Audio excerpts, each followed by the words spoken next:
पुण्यात्माओं, एक व्यक्ति, क्योंकि परमात्मा मनुष्य आकार में है और वही परमात्मा अपने शरीर को हल्के तेज पुंज युक्त करके यहाँ प्रकट होते हैं। एक जनसाधारण जैसे होते हैं मनुष्य भी, परमात्मा भी इस ऐसे ही आकार का जैसा मानव शरीर है, स्त्री या पुरुष का।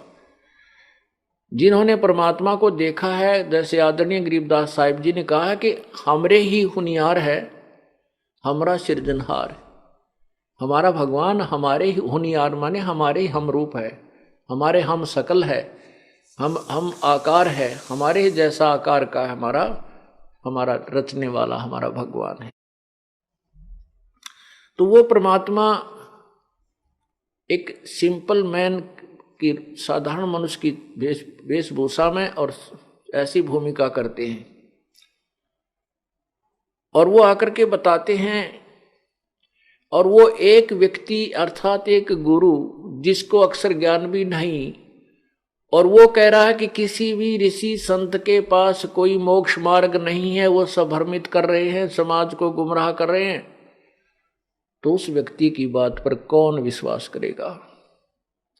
और वो भी आज से 600 वर्ष पहले, जबकि कोई भी अक्षर ज्ञान युक्त नहीं था, केवल एक विशेष वर्ग को, जिसको ब्राह्मण कहा जाता था, उन्हीं को संस्कृत भाषा पढ़ने का अधिकार था। अन्य किसी जाति वालों को, हिंदू समाज में अन्य किसी जाति वालों को अर्थात अक्षत्रिय, शूद्र और वैश्य, इन 3 वर्णों को संस्कृत पढ़ने का अधिकार नहीं था। तो उस समय कोई भी संस्कृत भाषा से परिचित नहीं था और परमात्मा कह रहे हैं कि जो जितने भी संत हैं ये सब गुमराह कर रहे हैं, इनके पास कोई मोक्ष मार्ग नहीं है, ये तुम्हारे जीवन के साथ खिलवाड़ कर रहे हैं। और वो संत जन कहते थे कि कबीर धानक है, शूद्र वर्ण में प्रगट है, ये संस्कृत भाषा से अपरिचित है, इसलिए ऊट पटांग बक रहा है। तो उन संस्कृत भाषा के जानकारों की ये बात हम हमारे समाज पूर्वजों के लिए एक एथेंटिक थी।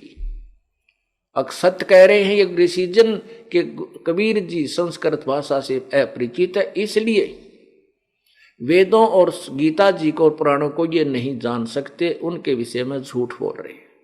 इतना जरूर मानते थे कि ये कोई सिद्धि युक्त है, इनकी जबान में वचन में शक्ति है, बहुत से लोग स्वस्थ हो जाते हैं और इसलिए परमात्मा के 64 लाख शिष्य तो बन गए थे, लेकिन उनको भगवान नहीं मानते थे और ये भी नहीं मानते थे कि ये सत्य कह रहे हैं। उनके अनुयायी भी नहीं मानते थे इस बात को कि वेदों और गीता के बारे में जो कबीर जी बता रहे हैं ये ठीक होगा। ये दीवार क्यों बनी रही? क्योंकि हम अशिक्षित थे, मानव समाज अशिक्षित था, श्रद्धालु भक्तजन जो है अशिक्षित थे। आज परमात्मा ने ये भी कृपा बख्श दी कि सभी मानव समाज को शिक्षित कर दिया और वही सदग्रंथ जिनको हम प्रमाणित और सत्य मानते हैं आज हम पढ़ सकते हैं, हम उनको समझ सकते हैं।